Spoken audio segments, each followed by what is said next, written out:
my name is Ashley Shamblin, and thank you so much for spending time at Independence High School today in Place for Me. We really appreciate having you here today.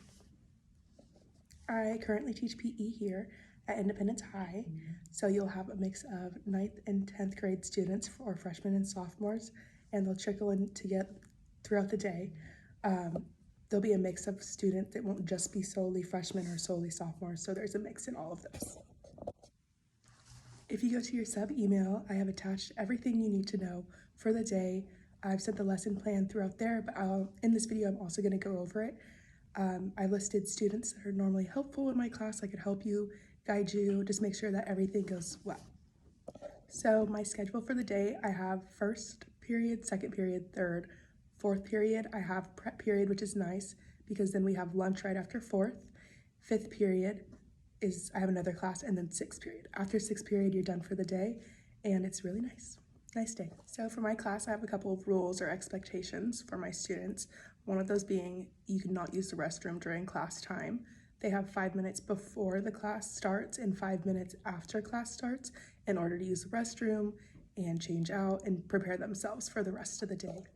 So the last 5 minutes of class, you just send them to the locker room. You can walk over there with them, but they know where to go. They're excused to change. They have to stay in the locker room until the bell dismisses them.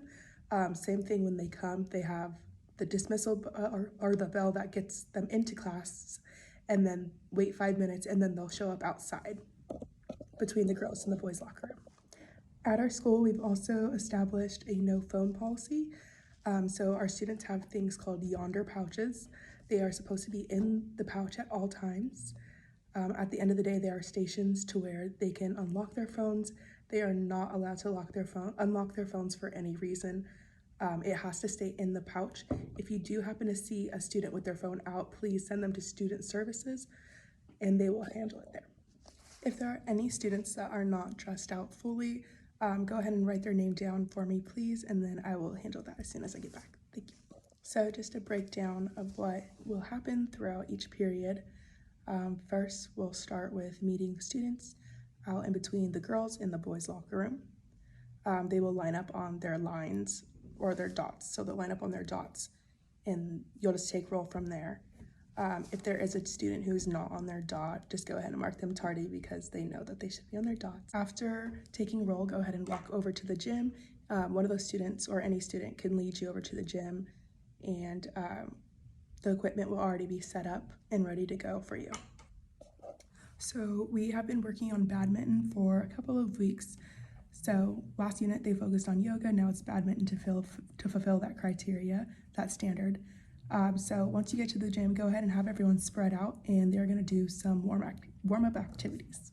So for warm-ups, I have my kids spread out in the gym, a little bit like spread out, like their arms out so they don't hit anyone else.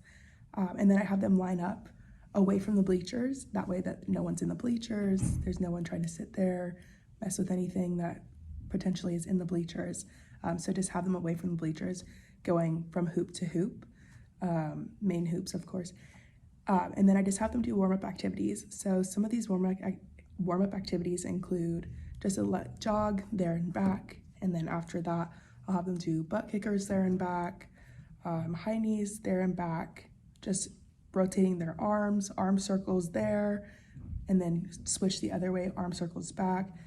If you would like, you could have them all get in a circle and do stretches that way.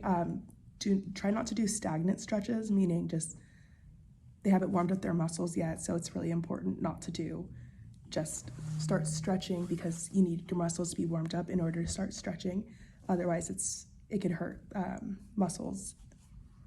But that is normally what I do for warm-ups. So you could do about 5 or 6 different exercises, whatever you'd like. Just a little bit of insight on the lesson today. They are going to be playing mini games, badminton. They're going to be just rotating around the gym, so they have different opponents every 5 minutes.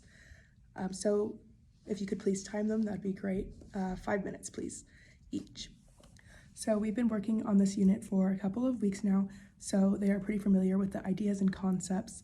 If anyone tells you that they're not aware of what they're doing, there are those kids that I mentioned earlier that are able to help.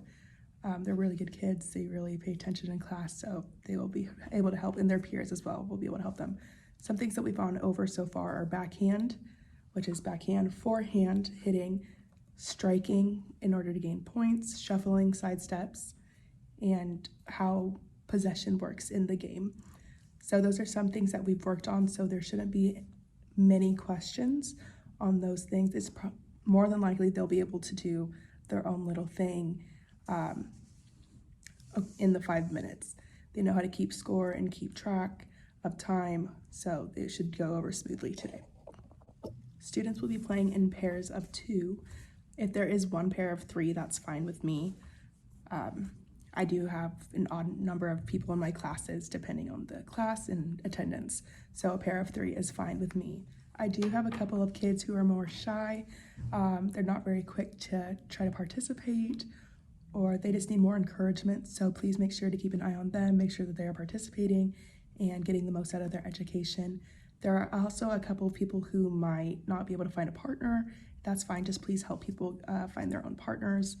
And like I said before, that group of 3 is fine.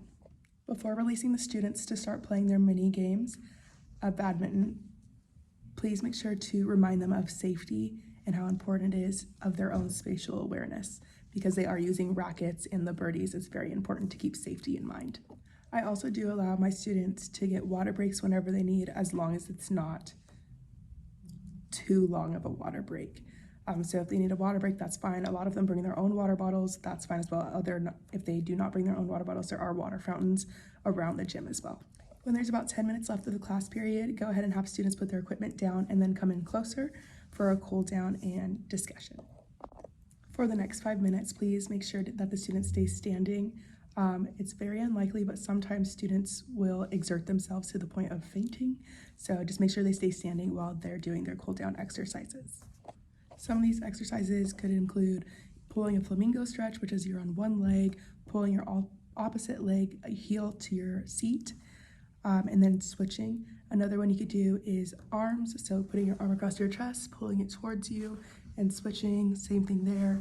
Or arm above head, pulling that elbow back, and switching once again. Another stretch you can do is like a lunge, a deep lunge, that's a good one. Or once you've done all of those and the heart rate has come down a little bit, you could do a straddle sit and have them stretch straddle, touch their toes, just stretches like that that are helping increase flexibility.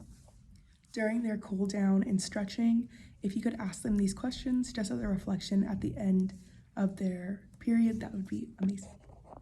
So the first question would be, is it easier to use the backhand approach or forehand approach while hitting the birdie? And the second would be, what strategies do you have in order to score a point while playing badminton? They could answer these questions just by raising their hand, saying the answer, or you could put them in small groups as well while they're stretching, and they could say the answers within their groups and discuss those as well for that 5 minutes. After the 5 minutes is over, go ahead and dismiss them so they could go change, and then you have a little break because they have a passing period, and then another 5 minutes, and then you're able to restart again. Thank you so much for being here, and I hope you have a great time at Independence High School. If you need any help or have any questions, you could always call the office. There's an office number on the folder that you were given when you come, and there's also a teacher named Miss Green who's right next door. You'll see her outside. She's also a PE teacher, and she could help you with anything you need as well. Also, please feel free to email, text me, or call me. I'll have my phone on me, and I will try my earliest convenience to get back to you. Thank you so much again for stopping my class today, and I hope you have a great day.